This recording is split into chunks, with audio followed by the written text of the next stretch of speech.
Hi everybody, today I will be working on a gender reveal cake. For this cake I was asked to do a bows and basketballs cake.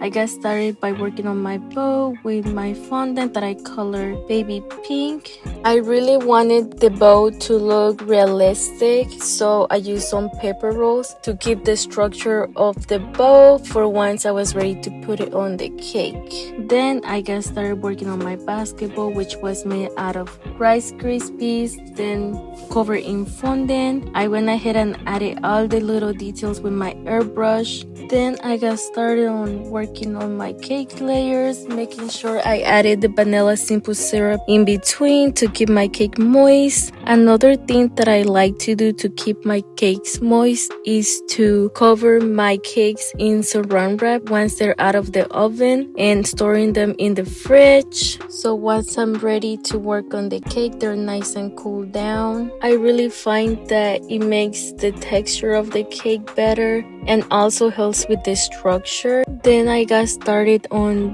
doing my chrome coat and making sure it was nice and smooth. It really helps in the long run to have a nice base. I look at it as a clean canvas to work. Once my chrome coat was done, I went ahead and stored my cake in the fridge. I really like to store the cake in the fridge in between steps to make sure that the cake stays nice and cool, because it does help to decorate. You don't want the cake melting, you want the cake to be stable, and I find it that that's the best way to do it. Once I was done doing my final coat, I went ahead and got started putting little spots of pink on one side and then blue on the other, then smoothing them out to make sure I got a nice marble look, as that's what the customer asked for. Once that was done, I went ahead and added he or she on the cake, then adding a nice small border all around on the bottom of the cake. Then I got started on adding the hot pink to my bow to add more dimension to it. Once I was done, I went ahead and added a nice gold trim all around the top of the cake and on the letters to give it a nice touch. I used some wooden screws to have structure on the bowl since it was kind of heavy.